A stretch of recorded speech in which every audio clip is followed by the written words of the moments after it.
ஏனுங்க வணக்கம்ங்க. நான் தான் எம்பிஏ விவசாயி. ஏனுங்க இன்றைக்கி நம்ம எதை பற்றி பார்க்க போகிறோம்னா, உங்களுக்கே தெரியுங்க, ஒரு 3 மாதத்துக்கு முன்னாடிங்க நம்ம காட்டில் பார்த்துட்டிங்கன்னா இந்த நாட்டு விதையெல்லாம் போட்டோம்ங்க. எனக்கு நம்மளை ஃபாலோ பண்ணிருக்க எல்லா ஃபாலோவர்ஸுக்கும் தெரியுங்க, ஆல்ரெடி நம்ம இந்த மாதிரி விதையெல்லாம் போட்டிருக்கோமுங்க. அந்த விதை இப்போ எப்படி இருக்குது, காய் காய்ச்சிருச்சா, பூ புதிர்ச்சா அப்படிங்கிற மாதிரி தான் பார்க்க போகிறோங்க. வாங்க வீடியோக்குள்ளே போகலாம். ஆமாங்க, நம்ம போட்டு கிட்டத்தட்ட 3-3.5 மாதம் கிட்ட ஆச்சுங்க. அதுவும் பரவாயில்லைங்க, அப்படியே ஓரளவுக்கு வந்துங்க. அப்படியே வைக்கும்போது சரியான மழை காலத்தில் வச்சோமுங்க. இப்போ அப்படியே படிப்படியாக போய் நல்ல ஓரளவுக்கு செடி பெரிய செடி ஆகி போச்சுங்க. நம்ம பார்த்திங்கன்னா பூசணிக்காய்ங்க, அரசாணிக்காய்ங்க, அது இல்லாமல் பார்த்திங்கன்னா அவரைக்காயும் போட்டுங்க. அவரைக்காய் அந்தளவுக்கு ஒன்றும் சரியாக இல்லைங்க, அது ஒன்றும் சரியாக வளரலைங்க. மற்றபடியெல்லாம் பார்த்திங்கன்னா பீக்கங்காய்ங்க, அரசாணிக்காய் எல்லாம் ஓரளவுக்கு பரவாயில்லைங்க, நல்லா வந்துருக்குங்க. கோயம்புத்தூரில் பார்த்திங்கன்னா தொடர்ந்து ஒரு 3 மாதமாக சரியான மழைங்க. இப்போ தான் ஓரளவுக்கு அப்படியே கொஞ்சம் கொஞ்சமாக விட்டுருக்குதுங்க. இப்போ பார்த்திங்கன்னா நம்மளோட செடி அப்படியே கொஞ்சம் கொஞ்சமாக நல்லா வளர்ந்துருக்கு, நல்லா க்ரோத் இருக்குங்க. காய் அப்படியே ஓரளவுக்கு பிடிச்சிருக்குங்க, பூவும் பிடிச்சிருக்குங்க. அது இந்த வீடியோ கடைசியில் பார்த்திங்கன்னா உங்களுக்கு ஃபுல் வீடியோ அட்டாச் பண்ணி வைக்கணுங்க. அதையும் பாருங்கள், பார்த்துட்டு எப்படி இருக்குன்னு சொல்லுங்கள், எந்தளவுக்கு வளர்ந்துருக்குன்னு சொல்லுங்கள். ஸோ நான் பார்த்திங்கன்னா மேக்ஸிமம் எல்லாமே நாட்டு விதை தான் பார்த்திங்கன்னா கொடுத்துட்ருக்குங்க, வச்சுட்ருக்கோமுங்க. எதுக்காகன்னு பார்த்திங்கன்னா நாட்டு விதை இப்போ மேக்ஸிமம் எல்லாமே அழிஞ்சு வச்சுங்க. எல்லாமே ஹைப்ரிட்னு வந்துருச்சு. இதில் பார்த்திங்கன்னா சீக்கிரமாக உங்களுக்கு காய் கிடச்சிடுது. பட் அந்தளவுக்கு இதில் சத்து இருக்குமான்னு கேட்டால் கண்டிப்பாக அதில் இல்லைங்க. சத்து சுத்தமாகவே இல்லைங்க. வெறும் சக்காய் சாப்பிட்ற மாதிரி தானுங்க. அது சக்காய் சாப்பிட்றது நம்மளுக்கு ஏதாவது பிரயோஜனங்களா ஒன்றும் இல்லைங்க, வேஸ்ட்டு தான். அதுக்கு நம்ம சும்மா சாப்பிட்றோம், காய்கறி பார்க்குறக்கு பலன்னு இருக்குதுன்னு சொல்லிட்டு நம்ம சாப்பிட்றோம். அது இல்லாமல் பார்த்திங்கன்னா இந்த காய்கறியுமே நிறையா பேர் பார்த்திங்கன்னா இந்த சூப்பர் மார்க்கெட்டு அங்கேயும் இங்கெல்லாம் போய் வாங்குறீங்க. அங்கெல்லாம் பார்த்திங்கன்னா எல்லாம் ஃப்ரிட்ஜில் வச்சு எடுத்து அப்படி பண்ணி தானுங்க அது அப்படி இருக்குதுங்க. பார்க்குறக்கு நல்லா ஃப்ரெஷ்ஷாக இருக்குங்க. அதில் ஏதாவது யூஸ்ஃபுல்லாக ஏதாவது இருக்குதுன்னு பார்த்திங்கன்னா அதில் ஒன்றும் இல்லைங்க. குழந்தைகளுக்கு வேறு நம்ம அதை வாங்கி கொடுக்குறோம், அது சத்தாக இருக்கா இல்லையான்னு கூட நம்மளுக்கு தெரியுது இல்லைங்க.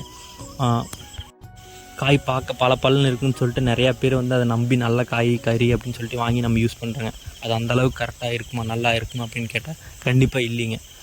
பார்க்குறக்கு நல்லா இருக்குன்னு வேண்டி சாப்பிட்றதுக்கும் நல்லா இருக்குன்னு சொல்லி நிறையா பேர் வாங்குகிறாங்க. மேக்ஸிமம் பார்த்திங்கன்னா சந்தை இல்லாட்டி பார்த்திங்கன்னா நீங்கள் முடிஞ்ச வரைக்கும் இந்த மார்க்கெட்லாம் காய்கறியெல்லாம் கிடைக்குங்க. அங்கே போய் ட்ரை பண்ணி பாருங்கள். காய் பார்க்குறக்கு ஃப்ரெஷ்ஷாக இருக்குங்க. கரெக்டாக விவசாயிகிட்டேருந்து நேராக மார்க்கெட்டுக்கு தான் வருங்க. இது பார்த்திங்கன்னா மார்க்கெட்டுக்கு மார்க்கெட்டுக்கிட்டேருந்து இன்னொருத்தர்கிட்ட போய் அப்புறம் போய் சூப்பர் மார்க்கெட் போகுது.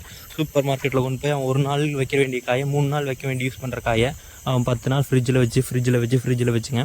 அது ஒன்றுக்கு அது ஏற்கனவே அதில் ஒன்றும் சத்து இல்லைங்க. ஹைப்ரிட் வந்துருச்சு. அதுலேயும் பார்த்திங்கன்னா இப்போ அதை ஃப்ரிட்ஜில் வச்சு அதில் ஒன்றுமே நல்லா இருக்கிறது இல்லைங்க. நான் சொன்ன பார்த்துட்டிங்களா, நம்ம காட்டில் பார்த்திங்கன்னா காய்கறியெல்லாம் பூத்து கிடக்குதுங்க. ஃபுல்லாக பூத்துருச்சுங்க, நிறையா பூத்துருக்குதுங்க. அது இல்லாமல் காயும் பார்த்துட்டிங்கன்னா ஒரு 4 காய் 5 காயின்னு சொல்லிட்டு இப்போ ஸ்டார்டிங்கில் பூத்துருக்குங்க. இனி போக நிறைய காய் கிடைக்குமுங்க. இப்போ தானே ஸ்டார்டிங்கு. இது பார்த்திட்டிங்கன்னா அரசாணிக்காயோட பூவுங்க. காயும் பார்த்திங்கன்னா பிஞ்சு காய் இப்போ தான் விட்டுருக்குதுங்க. பூசணிக்காயும் அது போக நம்மக்கிட்ட வச்சுருக்குங்க. சுரக்காயும் இருக்குதுங்க நம்மக்கிட்ட.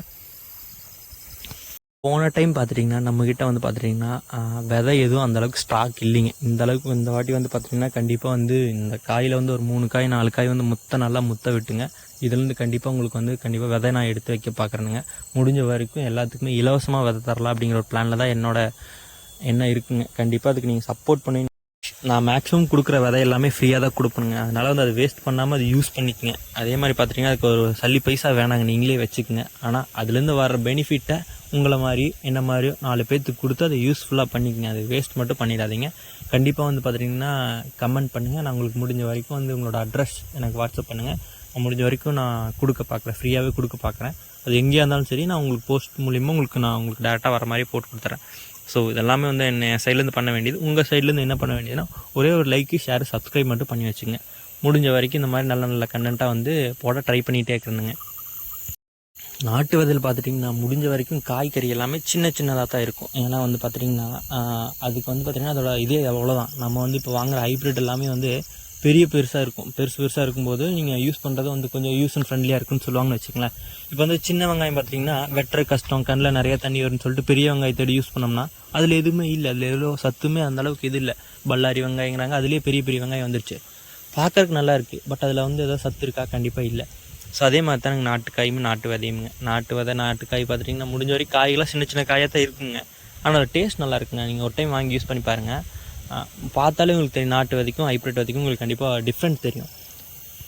நாட்டு விதை நாட்டு செடி பொறுத்த வரைக்குங்க மேக்ஸிமம் வெயிலை தாங்குங்க. எவ்வளோ வெயில் அடித்தாலும் பரவாயில்லைங்க, அது நின்று பேசுங்க. அதாவது பார்த்திங்கன்னா எவ்வளோ மழை பெஞ்சாலும் சரிங்க, அதே மாதிரி எவ்வளோ வெயில் அடித்தாலும் சரிங்க, அந்தளவுக்கு காய் செடி வந்து காயாதுங்க, அந்தளவுக்கு ஒன்றும் பண்ணாதுங்க. மருந்து, அதாவது மருந்து மேக்ஸிமம் வந்து பார்த்திங்கன்னா அளவுக்கு தான் அடிக்கிற மாதிரி இருக்கும். எக்ஸ்ட்ரா வந்து கசகசனெல்லாம் அடிக்க வேண்டியதெல்லாம் இல்லைங்க. அளவுக்கு மருந்து அடித்தா போதுங்க. அதே மாதிரி பார்த்திங்கன்னா நோய் தொற்றும் தாக்காதுங்க கூடிய சீக்கிரத்தில். ஆனால் அந்த ஹைப்ரிட்டை பொறுத்த வரைக்குங்க சீக்கிரமாக இது எல்லாமே வந்து சீக்கிரமாக வந்து உங்களுக்கு வந்து அட்டாக் ஆயிருங்க. அதுக்கு தகுந்த மாதிரி நம்ம மருந்து அடிக்கணும், தண்ணி 24 மணி நேரம் விட்டுட்டே இருக்கணும். அப்போ ஒன்று இப்போ ஒன்றும் டைம் பார்த்து விட்டுட்டே இருக்கணும். ஆனால் நாட்டு விதையை பொறுத்த வரைக்கும், நாட்டு செடியை பொறுத்த வரைக்கும் அந்த அளவுக்கு வந்து பார்த்திங்கன்னா நீங்கள் எதுவுமே யூஸ் பண்ண வேண்டியதில்லை. இப்போ நாட்டுக்கோழி எடுத்துக்கங்க, இதே மாதிரி பிளாய்லர் கோழி எடுத்துக்கங்க. கோழிக்கு எப்போ பார்த்தாலும் ரெகுலராக ஊசி போட்டே இருந்தால் மட்டும்தான் வெயிட் ஏறும். அதே மாதிரி பார்த்திங்கன்னா நோய் தாக்காது. அதே மாதிரி தானுங்க நாட்டு செடியுங்க. நீங்கள் எந்த அளவுக்கு நாட்டுக்கோழி எந்த அளவுக்கு ஏதாவது பண்ணுறீங்களா, 2 அரிசி போடுறீங்க, அள்ளி போடுறீங்க, அது வாக்கில் தின்னு ஓட்டுங்க, அது வாக்கில் இருக்குங்க. அதே மாதிரி தானுங்க அதுக்குன்னு நான் வந்து அதுக்கும் எந்த செடிக்கும் எந்த நோய் வராது அப்படிங்கிற மாதிரி நான் சொல்ல வரலிங்க. வருங்க, ஆனால் அந்தளவுக்கு வந்து பார்த்திங்கன்னா ஒன்றும் ப்ராப்ளம் இருக்காதுங்க. கூடிய சீக்கிரத்துலேயே வந்து பார்த்திங்கன்னா டக்குன்னு நல்லா ஆயிருங்க. என்ன ப்ரோ நீங்கள் சொல்கிறீங்களே உங்கள்கிட்ட வந்து பார்த்திங்கன்னா இந்த மாதிரி ஹைப்ரிட் எதுவுமே யூஸ் பண்ணுறது இல்லைங்களா, எல்லாமே வந்து பார்த்திங்கன்னா நாட்டு செடி தான் யூஸ் பண்ணிருக்கீங்களா நீங்கள் கேட்குறீங்க, எனக்கு புரியுது. பட் ஆனாலும் வந்து பார்த்திங்கன்னா நான் மேக்ஸிமம் முடிஞ்ச வரைக்கும் பார்த்திங்கன்னா நாட்டு விதை, நாட்டு செடிகள் தான் யூஸ் பண்ணுறேனுங்க.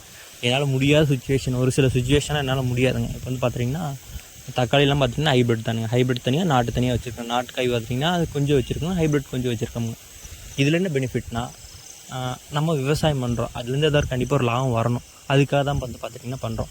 பட் ஒரு சில விஷயத்த நாங்கள் சாப்பிட்றதெல்லாம் வந்து பார்த்திங்கன்னா நாங்கள் யூஸ் பண்ணுறதெல்லாம் நாட்டு விதை, நாட்டு காய்கறி தான் யூஸ் பண்ணிருக்கோம். அதுவும் உங்களுக்கு கொண்டு வந்து சேர்த்தனுக்காக தான் இவ்வளோ பேசிகிட்டு இருக்கேன். முடிஞ்ச வரைக்கும் நான் பேசுகிற கண்டென்ட் உங்களுக்கு பிடிக்கும்னு நினைக்கிறேன்.